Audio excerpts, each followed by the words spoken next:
J'ai conduit pendant 7 heures, après une garde de 16 heures à l'hôpital, pour assister au banquet d'anniversaire de mes parents. À la porte, mon frère m'a barré la route. La famille proche uniquement. Regarde les photos en ligne. Compris, ai-je répondu, et je suis parti. 2 jours plus tard, maman a appelé. Pourquoi la carte pour la salle a-t-elle été refusée? Tu dois payer le solde de 28 000 €. J'ai ri, puis j'ai dit que j'avais pointé à 3h17 du matin. Mon dernier patient était un électricien de 44 ans, dont l'oxygène avait chuté 2 fois pendant la nuit. Je suis resté à son chevet pendant 40 minutes, pour m'assurer que les constantes se maintenaient, avant de terminer mon service. Le moniteur bipait à un rythme, que je pouvais ressentir dans mon sternum. Quand l'oxygène est resté au-dessus de 92 pendant 20 minutes consécutives, j'ai rédigé mes notes, j'ai passé le relais à l'équipe de nuit, et j'ai marché jusqu'au vestiaire. 16 heures. J'avais commencé ma garde à 11 heures le matin précédent, et j'avais travaillé d'une traite. J'ai sauté le déjeuner, géré l'urgence au 3e étage à 14 heures, le contrôle des respirateurs à 18 heures, la chute d'oxygène à minuit, puis la seconde chute à 1h40. Ma tenue est allée dans le panier à linge, et je suis resté sous la douche, jusqu'à ce que l'eau chaude devienne tiède, puis complètement froide. La lumière fluorescente, au-dessus du miroir, grésillait. C'était ce bruit typique des lumières d'hôpital, quand il n'y a personne d'autre dans la pièce. Mon appartement se trouvait à 11 minutes de l'hôpital. Mon sac était déjà prêt. Je l'avais posé près de la porte d'entrée des mercredis soirs, car je savais que la journée de vendredi s'éterniserait. Le banquet d'anniversaire était à 7 heures de route, vers le sud. La veste, que j'avais achetée pour l'occasion, était suspendue à la porte de la salle de bain, dans sa housse de pressing. Je l'ai retirée du cintre, je l'ai pliée dans mon sac, et j'ai regardé ma montre. 4h09 du matin. La trotteuse balayait le cadran rayé, de la même manière qu'elle le faisait depuis 9 ans. Depuis le jour où papa me l'avait mise au poignet, sur le parking du lycée communautaire, en disant « Tu as mérité chacune de ces secondes ». J'envoyais l'argent parce que c'était plus simple qu'une dispute, 4 200 € par mois. Le crédit de la voiture pour maman et papa, 1 400 €. Les factures de la maison, 1 100 €. Le reste à charge pour les médicaments cardiaques de papa, 900 €. Le reste couvrait tout ce dont Duncan disait qu'ils avaient besoin, ce mois-là. 50 400 € par an, transférés le premier de chaque mois, à partir d'un salaire d'inhalothérapeute de 62 000 €. J'ai fait le calcul une fois, dans la salle de pause. Ross a regardé le chiffre par-dessus mon épaule, et n'a rien dit. Il n'y avait rien à ajouter. Ces virements me maintenaient dans la famille, sans que j'aie besoin d'être physiquement présent. C'était l'arrangement. Et j'avais cessé de remettre cela en question, tout comme on cesse de s'interroger sur son temps de trajet, après la première année. Sur l'autoroute, à 4h15 du matin. La route était vide, et les phares creusaient un tunnel à travers l'obscurité. 7 heures de trajet jusqu'à la salle. J'avais prévenu maman que je serais en retard, que ma garde finissait à 3 heures, et que la route prendrait le temps qu'il faudrait. Elle m'avait répondu que Duncan gérait tout. Duncan gérait toujours tout. Il était coordinateur d'événements, pour une chaîne d'hôtels. À 27 ans, il organisait les fêtes de famille comme s'il s'agissait de séminaires d'entreprise. Avec un plan de table, une liste de fournisseurs, et un budget, qui était payé par quelqu'un d'autre. La salle coûtait 18 000 €. Duncan m'avait appelé en janvier. Il m'a dit qu'il avait trouvé une salle de réception d'hôtel qui, pour ce prix, proposait un dîner assis pour 60 personnes, un open bar, un gâteau, un photographe, et un petit orchestre. J'ai dit oui, car je voulais que mes parents célèbrent leurs 30 ans de mariage comme ils le souhaitaient. De plus, c'était moi qui payais tout, depuis que j'avais déménagé dans le Nord. Et surtout, dire oui à Duncan était beaucoup plus rapide, que d'expliquer pourquoi dépenser 18 000 €, avec un salaire de thérapeute, signifiait manger du riz et des légumes surgelés pendant 4 mois. Le lendemain, j'ai laissé mon numéro de carte de crédit en garantie, auprès de la salle. Le nom de Duncan figurait sur le contrat, en tant qu'organisateur. Mon nom, lui, était sur la carte. L'acompte non remboursable, d'un montant de 14 000 €, a été prélevé la première semaine de février. J'ai regardé le paiement passer sur mon application bancaire, assis dans la cafétéria de l'hôpital. Je mangeais un sandwich à la dinde apporté de chez moi, parce que je n'allais pas acheter de déjeuner dans un avenir proche. À la 5e heure, la sortie Harrisburg est apparue en vert, sur le panneau autoroutier. À 2 heures de là, je serai de retour dans mon appartement. Mon oreiller portait encore la marque de mon sommeil, d'il y a 4 heures. J'aurais pu prendre cette sortie, appeler maman le matin, et lui dire que j'avais essayé, mais que ma garde s'était trop prolongée. Elle aurait été déçue, de la même manière qu'elle l'était toujours. L'argent aurait quand même été prélevé le 1er du mois, et rien n'aurait changé. Duncan aurait dirigé la soirée. Papa aurait porté un toast. Harriet aurait raconté à quelqu'un, à l'église, à quel point c'était magnifique. Et personne n'aurait mentionné que le titulaire de la carte bancaire n'était pas dans la pièce. Je me suis arrêté dans une station-service après la sortie, et j'ai fait le plein. J'ai acheté un café, qui avait le goût d'avoir été préparé sous l'administration Reagan. Je suis resté sur le parking, sous un néon, qui grésillait exactement comme ceux de l'hôpital. J'ai failli remonter dans ma voiture, et faire demi-tour vers le nord. La sortie Harrisburg était à 3 km derrière moi. 2 heures de route jusqu'à mon appartement, puis 8 heures de sommeil. Ma garde du lundi matin. Personne n'aurait su que j'avais essayé. Mais la voiture a redémarré, et a continué vers le sud. Papa fêtait ses 60 ans cette année. Maman avait aligné les photos d'anniversaire de la première, 10e et 20e année, sur la cheminée. Il y avait un espace libre au bout de la rangée, pour la 30e année. Le cadeau était sur le siège passager, la veste était prête. Ces 7 heures d'autoroute, étaient tout ce qui me séparait de cette porte. La sortie a disparu dans mon rétroviseur. Si vous avez déjà roulé toute la nuit, sans dormir, pour des personnes qui attendent votre argent, mais oublient vos kilomètres, abonnez-vous à Le Coin Reddit. Vous devez entendre comment cela se termine. Le lieu de réception était la salle de banquet d'un hôtel, près de la route 30. Un bâtiment bas en briques, avec une entrée couverte, et des lettres dorées sur l'auvent. Je me suis garé sur le parking à 22h42, et je suis resté assis un moment dans la voiture, moteur tournant. J'ai regardé ma montre. 23 heures s'étaient écoulées, depuis le début de ma garde. J'avais l'impression qu'on m'avait frotté les yeux avec du sable. Mon dos me faisait souffrir, à cause du trajet, et des 16 heures passées debout juste avant. Le verre de la montre a accroché la lumière du parking. La trotteuse continuait d'avancer, comme elle le faisait toujours.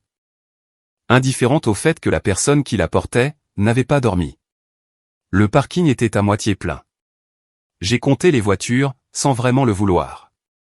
32, cela signifiait que la plupart des 60 invités étaient encore à l'intérieur. Je pouvais entendre la musique, à travers les doubles portes. Un mélange de cordes et de voix superposées, typique des événements où tout le monde boit depuis 19 heures. La banderole était visible à travers la vitre, 30 ans, en lettres dorées. J'ai attrapé le sac cadeau, sur le siège passager. C'était une photo encadrée de maman et papa, lors de leur premier anniversaire. Je l'avais fait restaurer et réimprimer, dans une boutique près de l'hôpital. J'avais passé 3 pauses déjeuner à choisir le bon cadre, à mesurer le passe-partout, et à m'assurer que la couleur correspondait à l'impression d'origine. J'ai enfilé ma veste, vérifié mon col dans le rétroviseur, et j'ai marché vers l'entrée. Duncan se tenait juste derrière les portes en verre. Il portait le costume anthracite qu'il avait acheté le mois dernier, frais et repassé. Il tenait un porte-bloc, comme s'il travaillait à la réception de l'un de ces événements hôteliers. Ses cheveux étaient peignés, ses chaussures étaient cirées. Il ressemblait à un homme qui avait dormi 8 heures, et passé 1 heure à se préparer. Moi, j'étais de l'autre côté de la vitre, les yeux rouges. Le désinfectant de l'hôpital imprégnait encore mes pores, et ma posture trahissait 23 heures sans sommeil. Il avait l'air d'un hôte. J'avais l'air de quelqu'un, qui s'était extirpé de justesse de son service, pour être là. Il m'a vu, avant même que j'atteigne les marches. Tu te pointes après 22 heures, en sentant le sol d'hôpital, et tu penses que ça compte comme une présence. Il a gardé une voix assez basse, pour que la musique couvre presque tout. Mais une femme, qui sortait fumer avec un verre de vin, en a saisi la fin.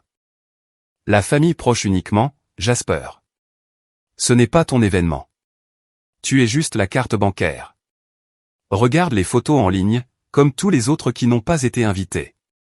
Je suis resté sur les marches. Le sac cadeau dans la main gauche, et 23 heures de fatigue dans les jambes. Derrière Duncan, à travers la vitre, je pouvais voir la salle de bal. Des nappes blanches, des centres de table, 60 personnes, peut-être plus. Papa était à une table, près de l'avant, avec une chaise vide à côté de lui. Maman se tenait près de la table du gâteau, et discutait avec tante Caroline. La banderole au-dessus de la scène affichait 30 ans, en lettres dorées. Compris, ai-je répondu. Je me suis retourné, j'ai marché jusqu'à ma voiture, et j'ai posé le sac sur le siège passager. La photo encadrée, à l'intérieur, était enveloppée dans du papier de soie. Je pouvais sentir le coin du cadre, à travers le sac. 3 pauses déjeuner, pour choisir ce cadre. Le moteur a démarré. La femme, avec son verre de vin, m'a regardé quitter le parking depuis le trottoir où elle se tenait. Mes yeux sont restés fixés sur la route, droit devant. Pas sur la salle dans le rétroviseur, ni sur la porte où se tenait mon frère. Seulement la route, la sortie du parking, et le clignotant qui tic-taquait dans le noir. Mon hôtel était à 9 minutes de la salle. Un Holiday Inn, avec un distributeur automatique dans le hall. J'avais réservé la chambre 3 semaines plus tôt, pour 485 €, pour 2 nuits. Car j'avais prévu de passer tout le week-end sur place. Le samedi au banquet, le dimanche à la maison. 2 jours à être un fils, au lieu d'être un virement bancaire. J'ai porté mon sac à l'intérieur, je l'ai posé sur le lit, et j'ai retiré ma veste. Je l'ai suspendu à la porte de la salle de bain. Exactement de la même manière que je l'avais fait, 600 km plus tôt, dans une vie qui, apparemment, ne me qualifiait pas comme membre de la famille proche. Ensuite, je me suis assis sur le bord du lit, et j'ai détaché le bracelet de mon poignet. Je l'ai posé sur la table de nuit. La trotteuse avançait toujours. J'ai ouvert l'application de ma carte de crédit, sur mon téléphone. Les frais de la salle étaient tout en haut de la liste. J'avais donné mon accord pour 18 000 €, pour le banquet. J'ai fait défiler le détail des lignes, et ma poitrine s'est figée. Forfait bar premium, 4 200 €. Autorisé par des puis. Extension des places assises et configuration des tables, 2 800 €. Autorisé par des puis. Amélioration de l'équipement audiovisuel, avec projection et système d'enceinte, 1 800 €. Autorisé par des puis. Photographe, extension de 2 heures à l'événement complet, 1 200 €. Autorisé par des puis. 4 débits. 4 horodatage distincts. Chacun autorisé individuellement. Chacun ayant été ajouté, après l'enregistrement des 18 000 € initiaux. Total, 28 000 €. J'ai fixé l'écran, pendant un long moment. Ensuite, j'ai ouvert le portail des litiges. J'ai sélectionné les 4 débits non autorisés, j'ai tapé quelques mots dans le champ de description, et j'ai validé, frais non autorisés par le titulaire de la carte. Contacter la salle. J'ai verrouillé mon téléphone, et je l'ai posé sur la table de nuit. À côté du cadran en verre, qui faisait toujours tic-tac dans le noir. La chambre est devenue silencieuse. On entendait juste la machine à glaçons, qui bourdonnait à travers le mur. Dimanche, je suis rentré chez moi. 7 heures de route, vers le nord. J'ai pris ma garde du soir avec seulement 3 heures de sommeil, et je n'ai dit à personne où j'avais été. Lundi matin, 6h30. La salle de pause sentait le café brûlé.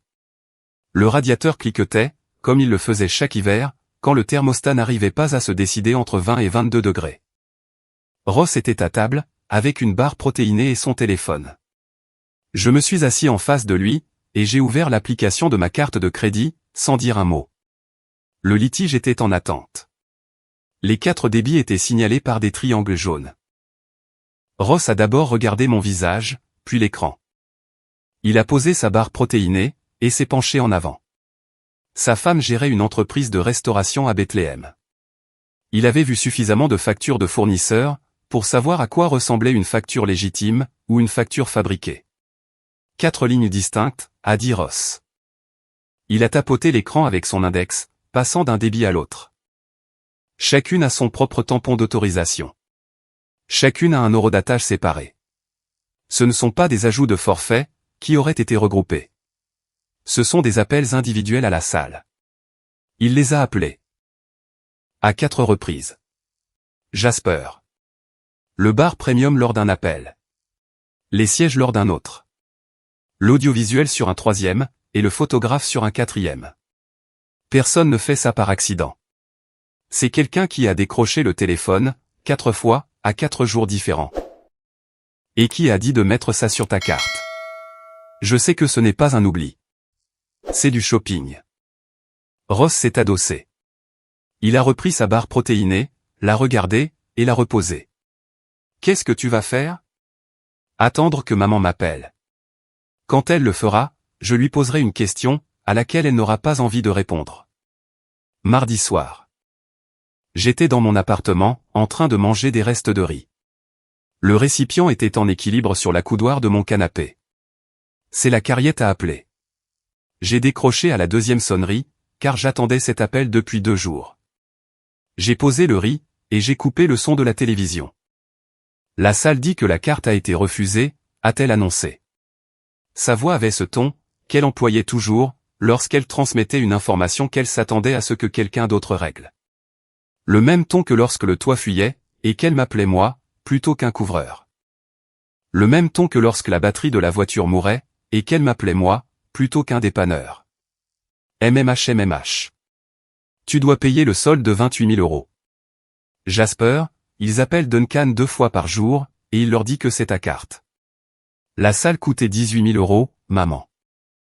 Duncan a dit que le total était de 28.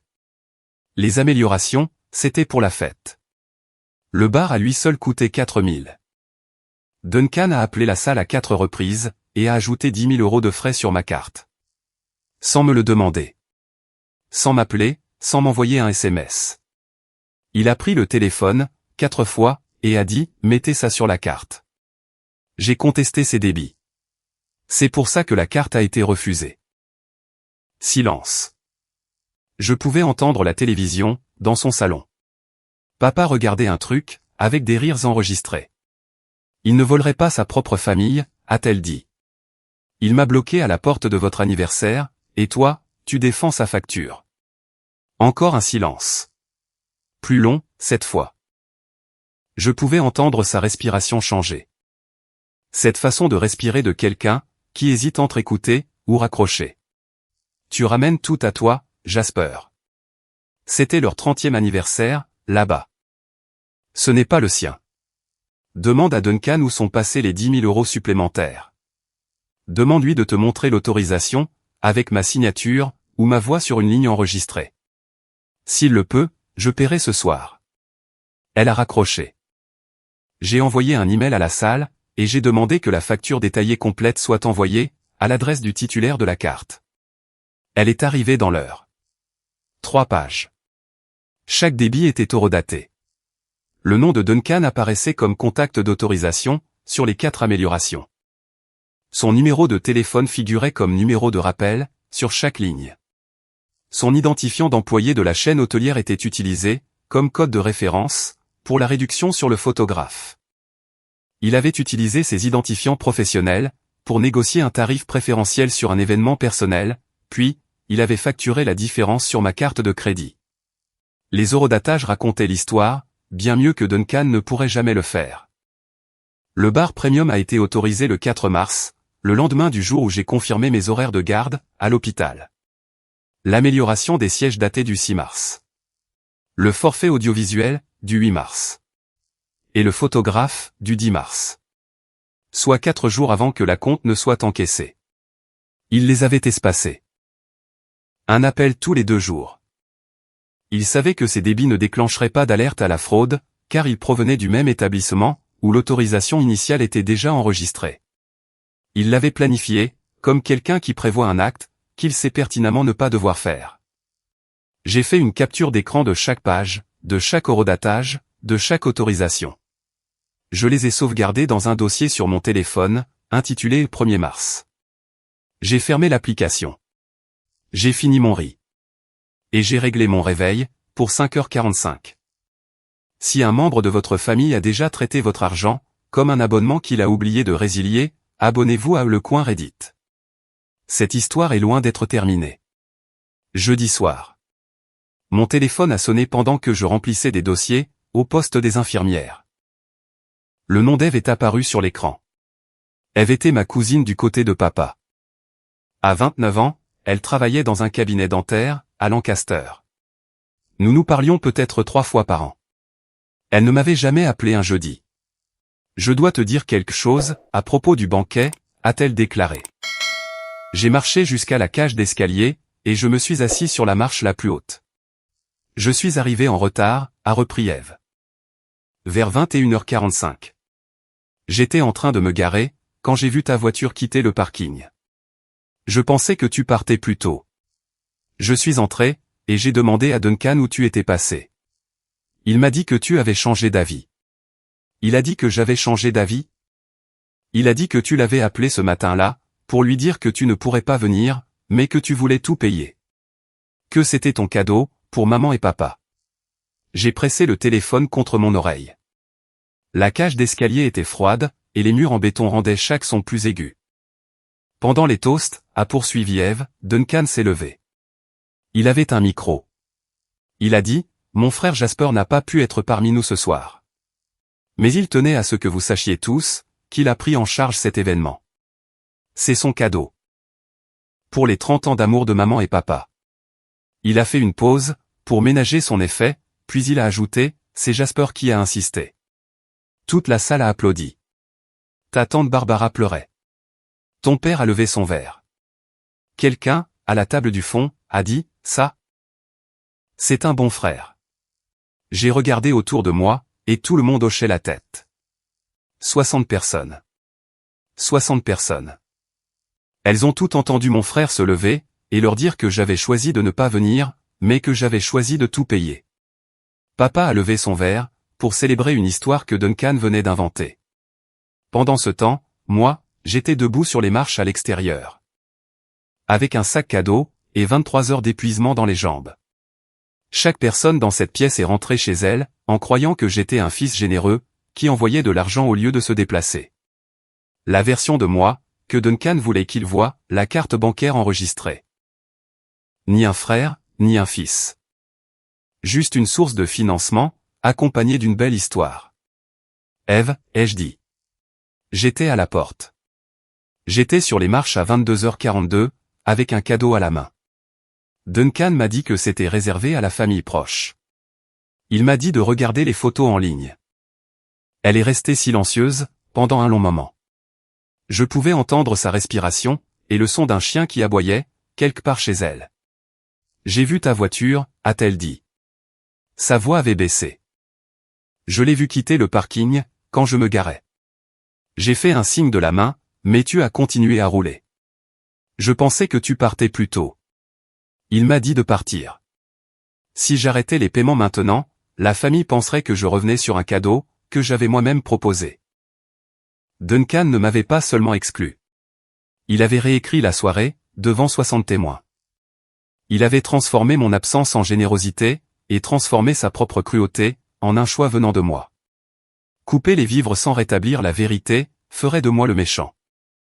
J'avais besoin de quelqu'un, qui était dans cette pièce, pour se tenir devant mes parents, et leur raconter ce qui s'était réellement passé. Tu es libre samedi? Qu'est-ce que tu vas faire? Je vais faire 7 heures de route, et avoir une conversation avec Duncan. Devant mes parents. J'ai besoin de quelqu'un qui était dans cette salle, lorsqu'il a fait cette annonce.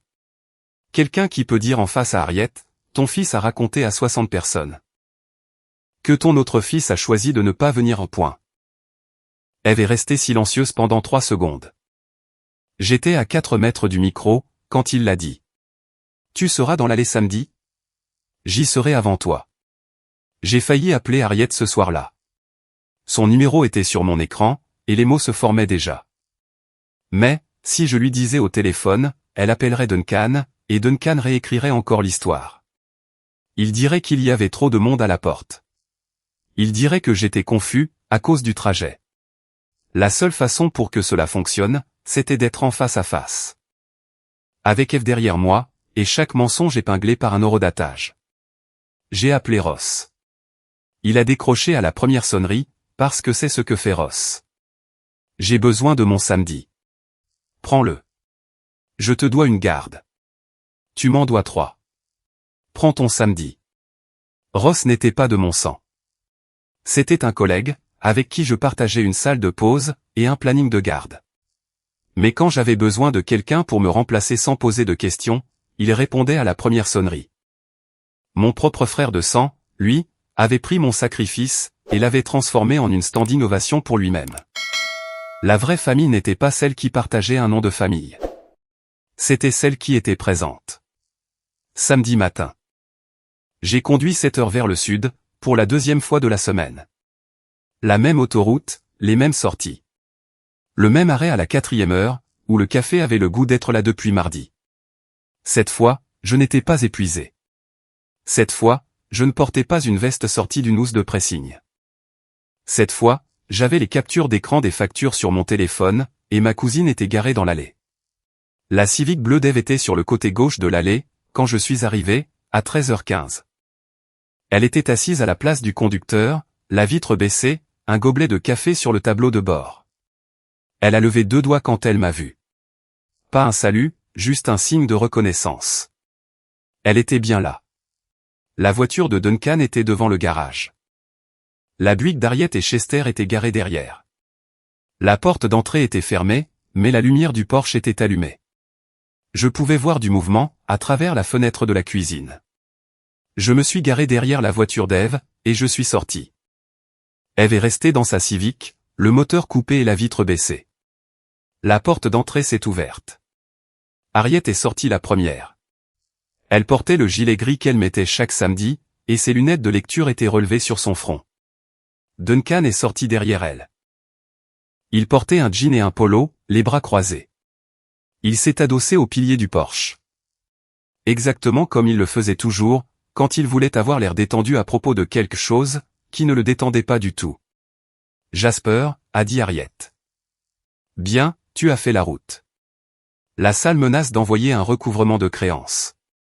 Tu dois les appeler, et régler ce que tu as fait avec ta carte. » Je les ai appelés.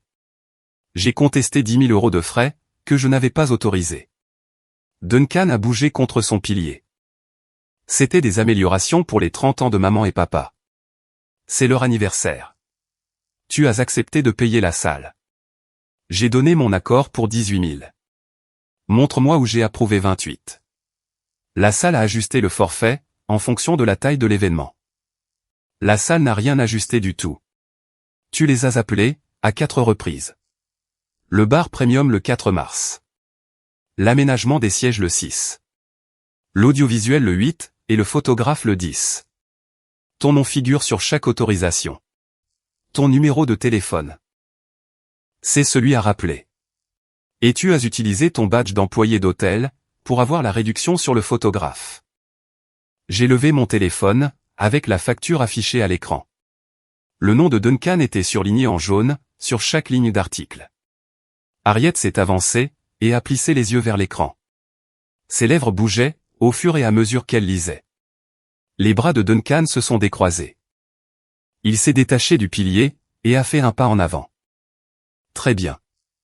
J'ai amélioré quelques trucs. C'est leur 30e anniversaire, Jasper. Quoi? Tu voulais une fête au rabais pour maman et papa? Tu voulais des assiettes en carton, et un digi avec un ordinateur portable? Tu vis à 600 km d'ici. Tu les vois 2 fois par an. Moi. Je suis là. C'est moi qui ai fait tout le boulot. J'ai choisi la salle, le traiteur, les fleurs, et j'ai fait le plan de table. Pendant que tu étais là-haut, à vider des tuyaux de respirateur. Tu as fait le boulot avec ma carte. Sans m'appeler, sans me demander mon avis.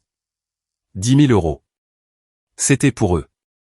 C'était facturé sur mon compte. Harriet nous regardait tour à tour. Sa main était toujours posée sur la rambarde du Porsche. Duncan, as-tu ajouté ses frais? Duncan a regardé sa mère. Sa bouche s'est ouverte. La fête en avait besoin. Ce n'est pas ce que j'ai demandé. Ève a ouvert la portière de sa voiture. Elle s'est tenue à côté de sa Civic, une main posée sur le toit. Duncan, a-t-elle lancé, tu t'es levé pendant le banquet avec un micro. Tu as raconté à 60 personnes, que Jasper ne pouvait pas être là ce soir, mais qu'il avait insisté pour financer l'événement. Comme cadeau. Tu as dit qu'il avait insisté. Duncan a regardé Ève. Sa mâchoire s'est crispée. Il était d'accord pour payer la salle. Tu as dit qu'il avait insisté, pour couvrir la totalité des coûts. Tu as dit que c'était son cadeau. Ta tante Barbara pleurait. Ton père a levé son verre. Quelqu'un à la table du fond a même dit, ça, c'est un bon frère. Point. La main d'Harriet a glissé de la rambarde. Elle a regardé Duncan avec une expression que je n'avais jamais vue sur son visage. Pas de la colère. Quelque chose de plus lent que la colère, une prise de conscience. Tu as dit aux gens que Jasper avait insisté, a murmuré Harriet. Les yeux de Duncan sont passés d'Eve à Harriet, puis à moi, avant de fixer le béton. Il était d'accord pour la salle. J'ai juste. Il était d'accord pour 18 000. Tu en as facturé 28.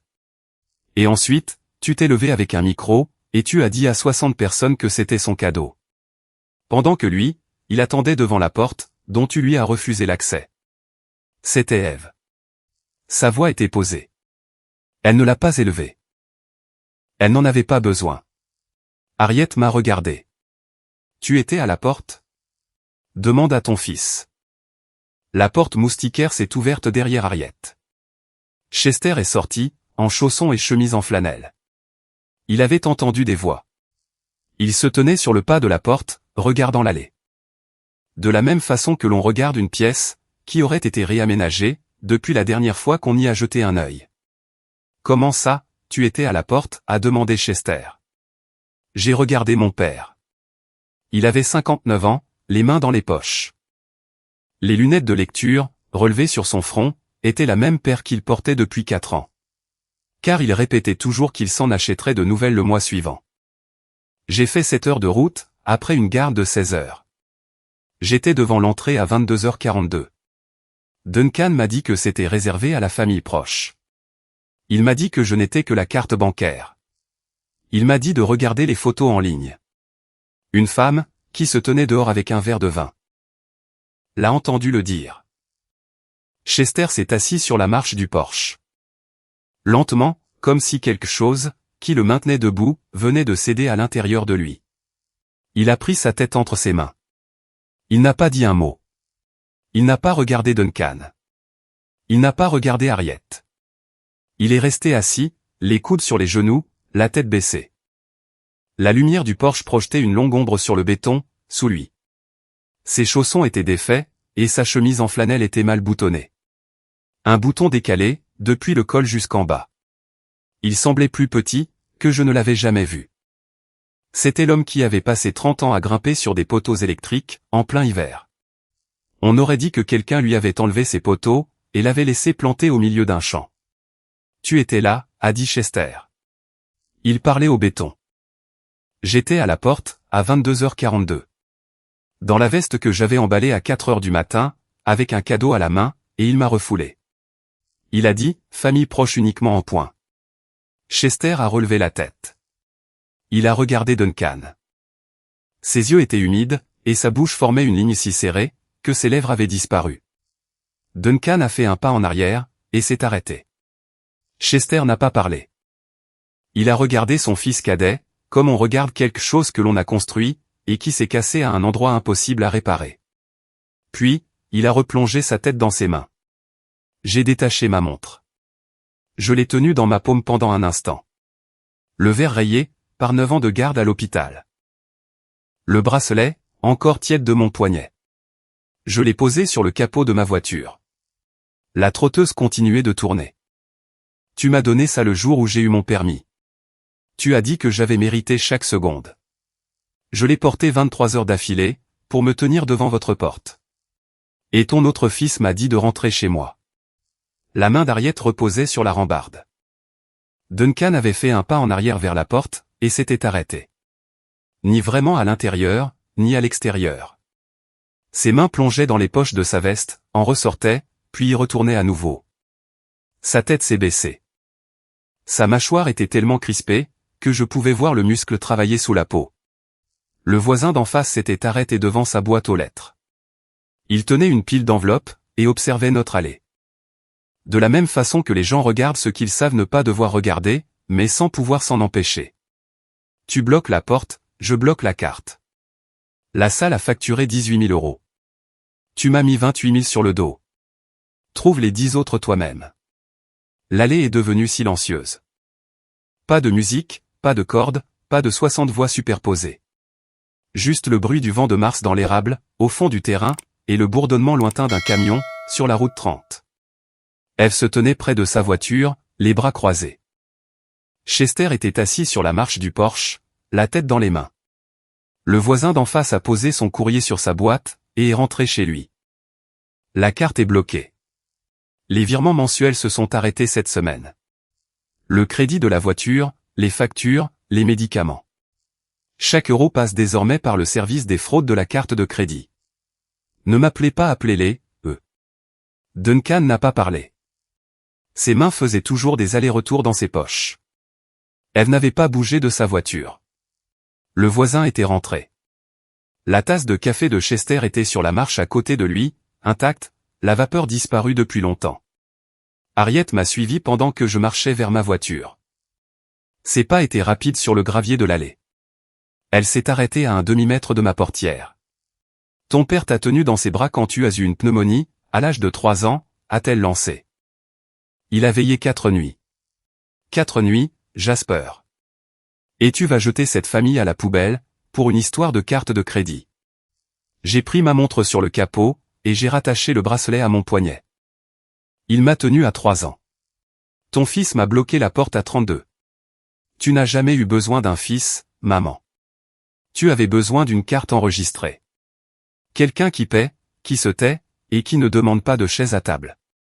Cette carte vient d'être refusée. Je suis monté dans ma voiture. Le gravier a crissé sous mes pneus. L'allée a disparu dans le rétroviseur, et la montre était à mon poignet. Là où était sa place. La société de cartes de crédit a tranché en ma faveur. 2 semaines plus tard, les 10 000 € ont été annulés. La salle a envoyé un avis de recouvrement à Duncan, dès le lendemain. Son nom figurait sur le contrat de l'événement, en tant qu'organisateur. 10 000 €. Paiement du sous 30 jours. Il a ouvert l'enveloppe à la table de sa cuisine, a lu le premier paragraphe, et l'a rangé dans le tiroir, à côté de l'argenterie qu'il n'utilisait jamais. La facture de rappel du traiteur est allée à l'adresse d'Harriet, puisqu'elle était désignée comme hôte de l'événement. Elle a ouvert l'enveloppe, debout devant le comptoir de la cuisine, et a lu le total. Elle l'a posé à côté de l'avis de paiement de la voiture, arrivé le matin même. 1 400 €, avec 30 jours de retard. Le premier paiement manqué, en 3 ans. Elle a appelé le concessionnaire, pour demander un report. Ils ont répondu qu'elle avait 1 mois, avant que la procédure de saisie ne commence. Le fleuriste a appelé 3 fois. Personne n'a décroché. Le lundi suivant la confrontation, je me suis assis à la cafétéria de l'hôpital, pendant ma pause déjeuner. J'ai ouvert mon application bancaire. 4 virements récurrents. Crédit auto, 1 400 €. Annulé. Facture de la maison, 1 100 €. Annulé. Reste à charge des médicaments, 900 €. Annulé.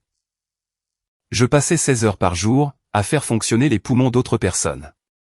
Et 900 € de mon salaire, maintenaient le cœur de mon père en train de battre. Le fils, qui faisait tourner son cœur, était celui qu'il avait laissé dehors, devant une porte verrouillée. Son cœur était désormais sous sa propre responsabilité. Divers, 800 €. Annulé. 4 pressions sur l'écran, 4 confirmations. 4 200 € par mois, 50 400 € par an. Disparu. J'ai pris une capture d'écran de chaque annulation, et je les ai enregistrées dans le même dossier que les factures de la salle. J'ai fermé l'application, terminé mon café, et je suis retourné dans mon service. Eve a raconté à 2 cousins ce qui s'était passé à la porte. Elle n'a rien embelli. Elle n'a pas élevé la voix. Elle leur a montré la capture d'écran de la facture que je lui avais transférée, et a dit, Jasper était à la porte, à 22h42. Duncan l'a renvoyé. Puis Duncan est rentré, et a dit à 60 personnes que Jasper avait insisté pour tout payer. Les faits ont fait le travail. À la fin du mois de mars, Duncan n'a pas été invité à la fête prénatale d'une de nos cousines. L'invitation m'a été envoyée à moi. Duncan a envoyé un SMS à Eve, sérieusement? Elle n'a pas répondu. Lors d'une réunion de famille, le week-end suivant, Naomi, la petite amie de Duncan, a entendu toute l'histoire de la bouche d'un cousin, pendant que Duncan allait chercher à boire. Elle l'a retrouvé dans la cuisine. As-tu bloqué l'accès à ton frère à la porte, pour ensuite dire à tout le monde qu'il avait choisi de ne pas venir? Duncan a posé son verre. C'était compliqué, Naomi. Il a conduit pendant 7 heures, après une garde de 16 heures. Il était sur les marches avec un cadeau. Et tu lui as dit de regarder les photos en ligne. Ensuite, tu as raconté à 60 personnes que c'était son idée. C'est ça que tu trouves compliqué? Il était en retard. Il aurait tout perturbé. Il aurait perturbé l'anniversaire de ses parents, en y assistant? Duncan n'a pas répondu. Naomi a pris sa veste, sur le dossier de la chaise. Elle a passé ses bras dans les manches, et l'a zippé. Dans l'encadrement de la porte, elle s'est arrêtée.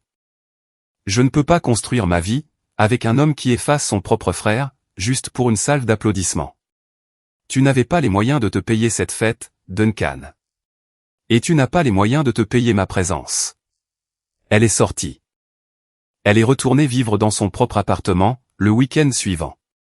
Duncan l'a aidé à porter les cartons.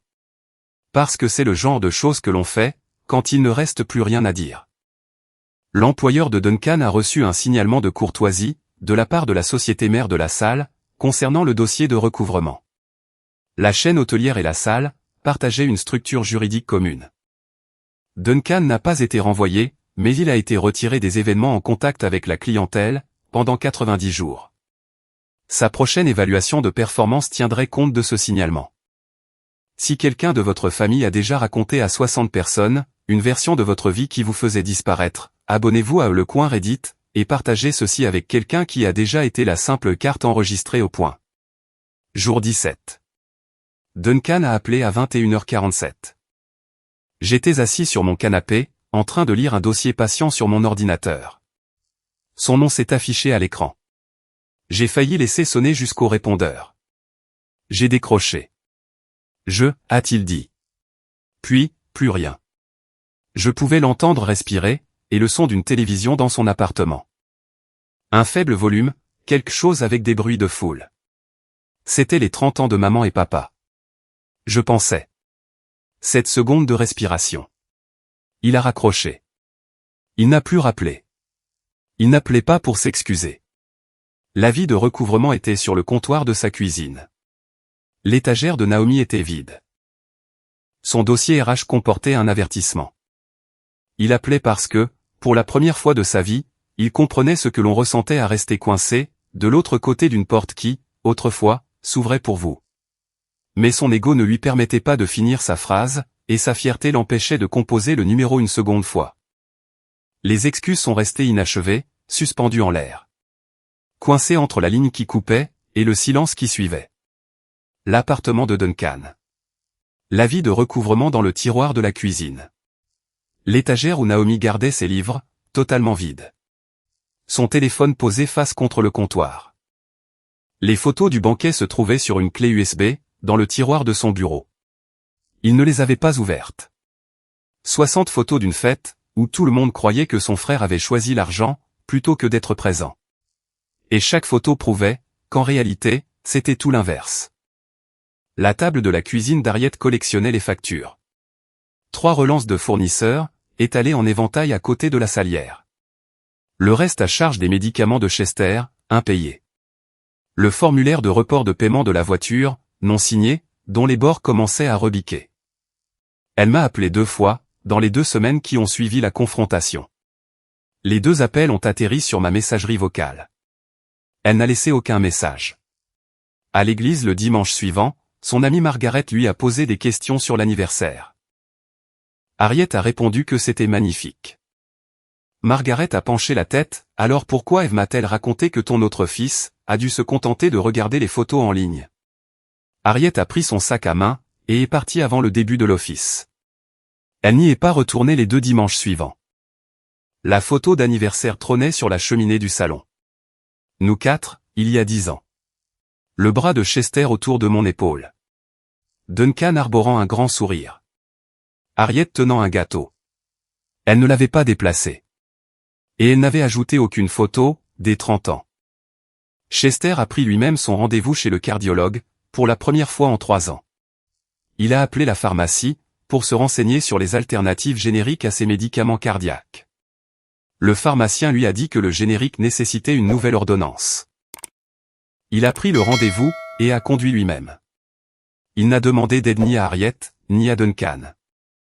8 jours après la confrontation, il est allé au bureau de poste de Main Street.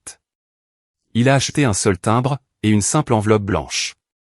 Il est resté debout devant le comptoir pendant 2 minutes, avant d'y inscrire l'adresse. Sans adresse d'expéditeur. À l'intérieur, une seule phrase.